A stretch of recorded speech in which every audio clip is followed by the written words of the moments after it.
Tonight, the fallout from that Oval Office clash as the Ukrainian president looks to European leaders for support.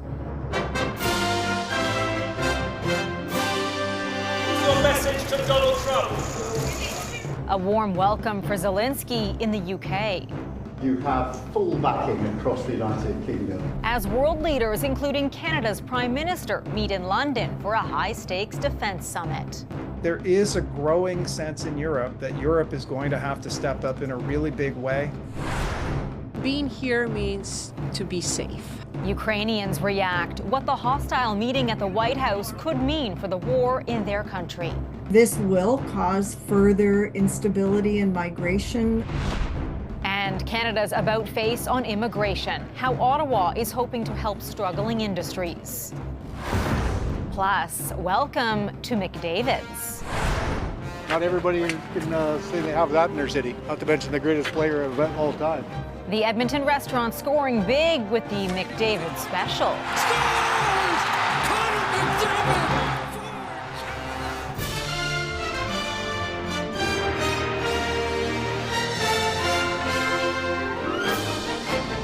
CTV National News with Heather Butts.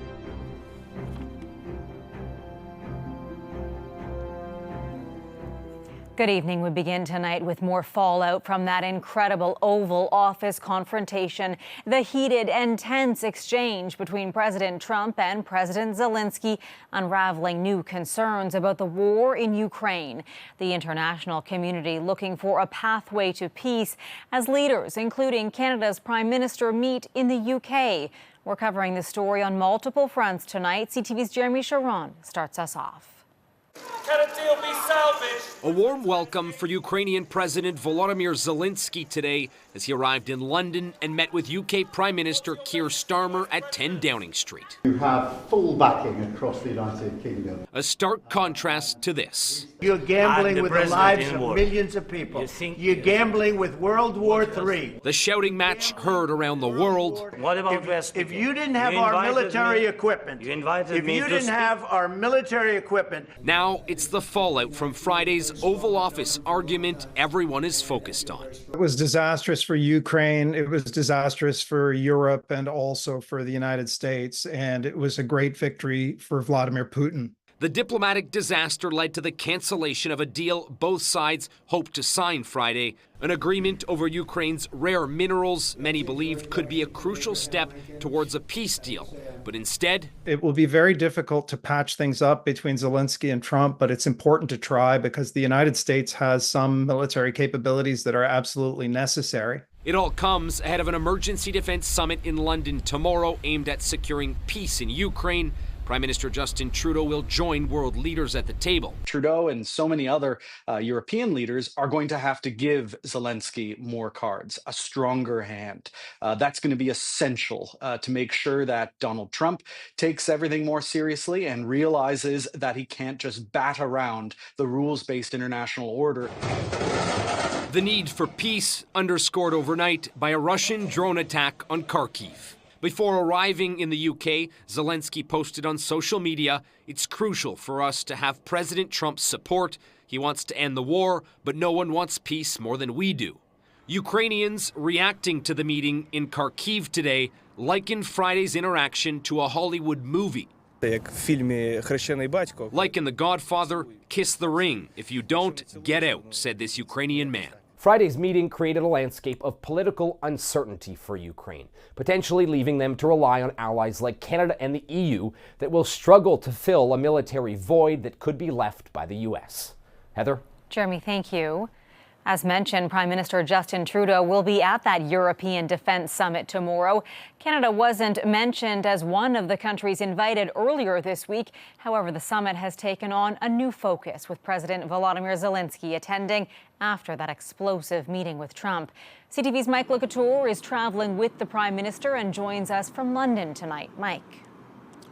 Heather, allies are set to rally around Ukraine tomorrow to strengthen that country's position with more military support and to increase pressure on Russia. Prime Minister Justin Trudeau appears to be the only non-European leader at this meeting called by British Prime Minister Keir Starmer. The leaders of 14 NATO countries will be joined by the head of the European Council, the European Commission, and by Secretary General of NATO, Mark Rutte. Following that argument in the Oval Office, allies posted messages of support, including Trudeau, who said Canada will continue to stand with Ukraine and Ukrainians. It comes a week after Trudeau visited Ukraine on the 3rd anniversary of Russia's invasion. While there, Trudeau also said Canada could end up sending troops to the region as part of a peace deal. Canada's High Commissioner to the UK, Ralph Goodale, called the shouting match at the White House difficult to watch, adding it presents another set of issues for the world to deal with. And he says that confrontation makes tomorrow's meeting even more urgent to help Ukraine, even as many question where the United States now stands. It is critically important from a historic point of view and from a current peace and security point of view that the United States be engaged. And therefore, the whole point of the effort needs to be to develop solidarity in support of Ukraine, solidarity in which the United States is involved. Despite that, the U.S. will not be at that meeting tomorrow to plot a path forward for peace in Ukraine. Heather? Mike Licatour in London tonight. Thanks. For Ukrainians watching, this is an anxious time, with the future of their country hanging in the balance. Emotions ranging from anger to anguish. CTV's Paul Hollingsworth has more on how Ukrainians living in this country are responding. Marina Horovitz arrived in Canada 2 years ago along with her husband and 2 children. This was the country they chose to escape the war in Ukraine. Being here means to be safe. Feelings of safety have now shifted to anger. You're gambling with the lives of millions of people. When she watched and listened to U.S. President Donald Trump and Vice President J.D. Vance, she couldn't believe what she was hearing and seeing. Like, what is going on? And between being so angry inside. Horovitz says it was an attack, a verbal assault on Ukraine's president. A day later, she's seething with anger. This was the most disgraceful thing we've ever seen that happen to our president.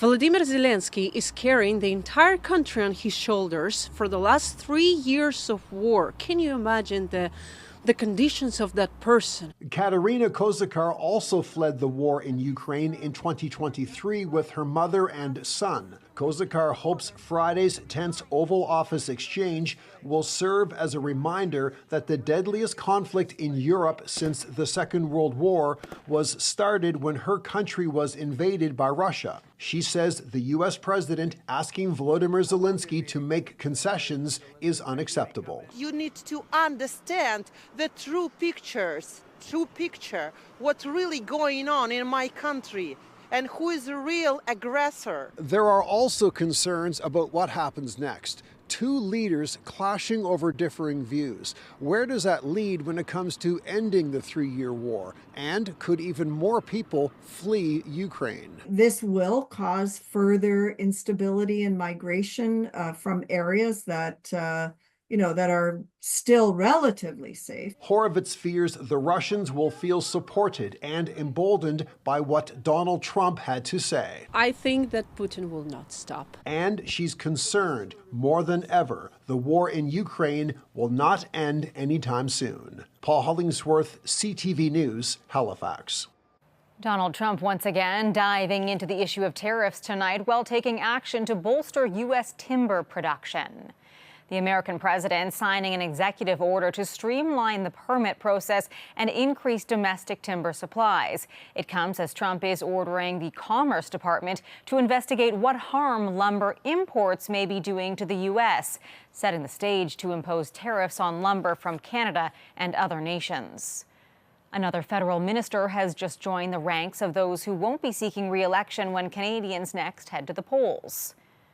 Agricultural Minister Lawrence MacAulay sharing today that he won't seek to represent his riding on Prince Edward Island in the next federal election. MacAulay has been in office since 1988 and has seen 6 prime ministers come and go during his tenure. MacAulay says he's hoping to spend more time with family. For the second time in just a week, a person has died while in police custody in Halifax. Officers were called to an incident last night of a man reportedly having a mental health episode. Police say the man was tasered after he became aggressive. He was handcuffed and taken into custody. His condition deteriorated and he was pronounced dead in hospital. A similar incident happened just last weekend. Police responded to a mental health call. A 25-year-old man was tasered during a struggle with police and later died in custody. Legal immigration into Canada, the focus of much attention tonight as Ottawa revamps its fast track to permanent residency. With that comes a new economic focus and a special attention to dire labor shortage in fields like education. CTV's Colton Prale reports. After years of skyrocketing temporary immigration, Ottawa is reversing course. Canada is moving back to the human capital model. After capping temporary foreign worker numbers last year, this week the federal government updated its Express Entry program. It's a fast track to permanent residency for the most qualified immigrants, many already in the country and working in the sectors where Canada needs the most help. Now we're just going to prioritize, select which ones do we want to process first. And Ottawa's decided you're medical, you're in. Healthcare and the construction industry are both front and center in the new plan, along with the creation of a new category, education, a response to the growing labor shortage that has seen thousands of uncertified educators teaching in classrooms across the country. We have to keep the people who are there, and we have to get more people because, yes, the exodus will be coming due to retirements, due to other safer job opportunities, but this is a really long-term plan. But the industries who stand to benefit the most also warn this won't solve the problem quickly, helping to solidify their hiring base, but not solving labor shortages. This is, I would say, part of the toolbox, and we much would rather see permanent residency programs like this rather than temporary foreign worker programs. Policy experts say Canada can double up on this focus by reducing interprovincial trade barriers in the same sectors, allowing new Canadians to take their skills anywhere they're needed in the country. Heather. Colton, thank you. Saskatoon is dealing with a massive spike in overdoses in just the last 24 hours.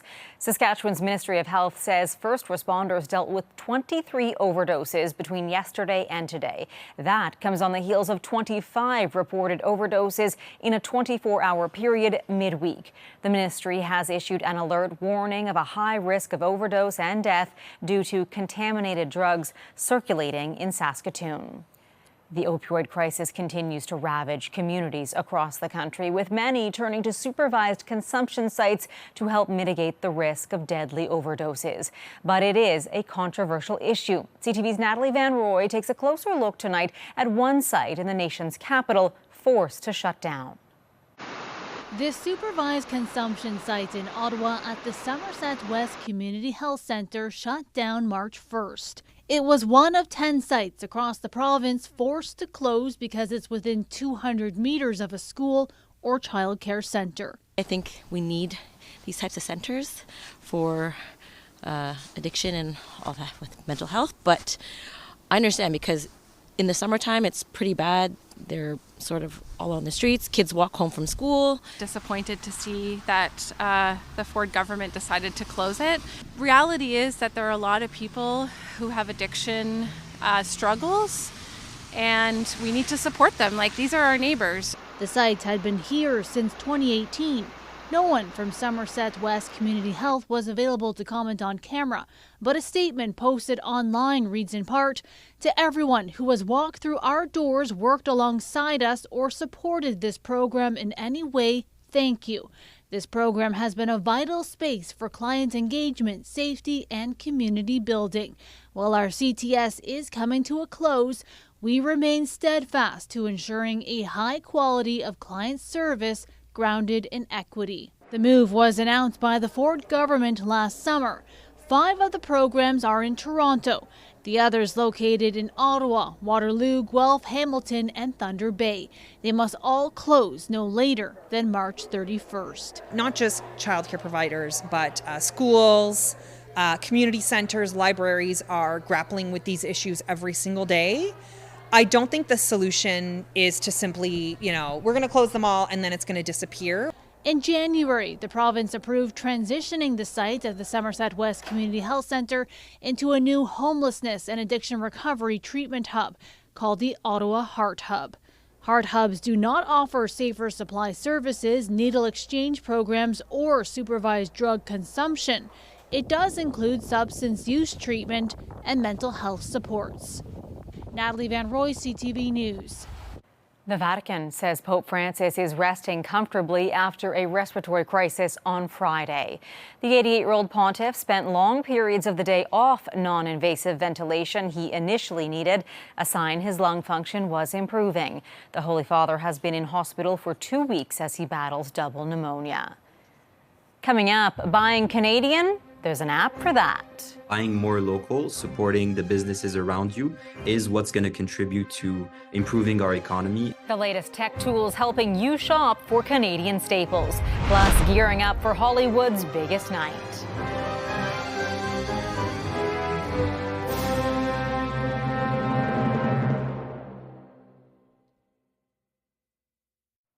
It's no secret Donald Trump's tariff threats sparked a remarkable push from coast to coast to buy domestic products. With momentum building, Canadian entrepreneurs are helping shoppers identify what's truly Canadian. CTV's Alex Karpa shows you how. Many grocers are highlighting Canadian products, and now apps are helping consumers locate local. I was shocked by the response. Hashim Farouk has created an app called CanMade.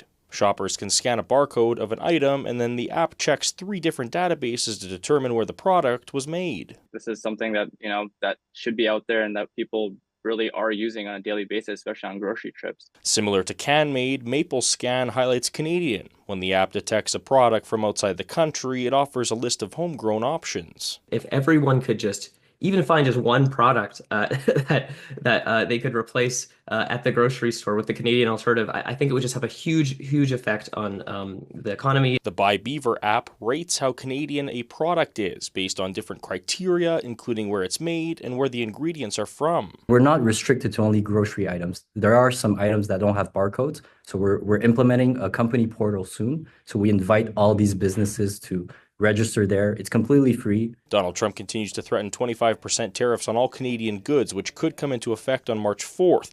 Some believe the consumer shift away from U.S. products could be here to stay. They're not asking for more Canadian. They're demanding more Canadian products to be seen in the stores. Buying more local, supporting the businesses around you is what's going to contribute to improving our economy and making Canada better. In addition to CanMade, Buy Beaver, and Maple Scan, there are 2 other apps offering similar software, including Shop Canadian from Edmonton and OSCanada from Calgary. Alex Karpa, CTV News. Still ahead, get ready for the red carpet. A look at the preparations and potential top picks at the Academy Awards.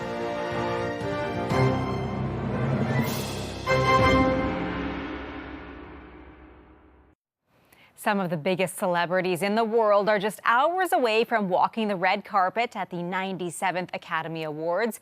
eTalk's Liz Trinier is already on the red carpet, and I can tell the excitement is building, Liz. Hi, Heather. Yeah, as you can see, final preparations for Hollywood's biggest night are happening all around me. So some parts of this carpet are still under construction, and other parts are filled with reporters from all over the world calling into their newsrooms, just like me. Now, of course, tomorrow, eTalk anchor Tyrone Edwards will be right here at the top of the carpet talking to all the stars, while Lainey and I will be in our exclusive balcony position overlooking all the fashion. Now, as for the awards, there's some categories we've got our eyes on. When it comes to Best Actress, Demi Moore is the front runner for her work in The Substance. If she wins, that will be a speech to remember. Of course, such an iconic actress, but she's never been nominated for an Oscar. just wild. So I'm really rooting for her. One nominee especially close to our hearts as Canadians is Sugarcane, a documentary about a community dealing with the discovery of unmarked graves at a former Canadian residential school. The film is a tribute to the resilience of Indigenous people and their way of life. So fingers crossed it takes home the gold. Now this year's host is Conan O'Brien, and I think he's going to bring something special to this year's ceremony. He's dealing with the rocky, political landscape, while LA is also still recovering from the devastating wildfires. And just this week, he told E-Talk that he thinks his job is just to keep things light and celebratory. So I look forward to seeing his work there. Now don't forget, E-Talk is going live from the red carpet at 6 p.m. Eastern time on E-Talk's YouTube and CTV.ca before the Academy Awards start at 7 p.m. Eastern on CTV. Then myself, Lainey Louie, and Tyrone will break down all the action in our live after show. It's literally immediately following the Oscars, so stay tuned for that. Lots to look forward to, but for now, back to you in the newsroom. A lot of fun ahead, Liz. Thank you. Still ahead, how an Edmonton McDonald's got a rebrand to celebrate a Canadian hockey star.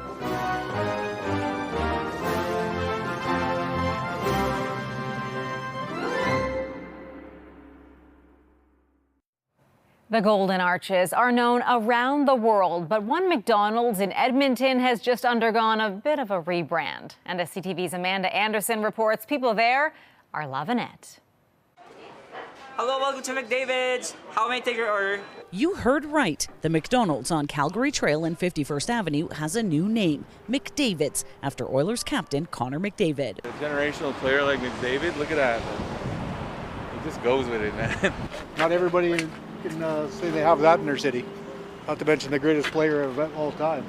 Well, Edmonton loves McDavid, and we've been getting everyone to come visit us, take pictures, and the response has been fantastic. The name change is because of a promise made back in June during the Oilers playoff run. That if McDavid brought the cup home, that we would rename one of our restaurants after him. The Oilers may not have brought the Stanley Cup home,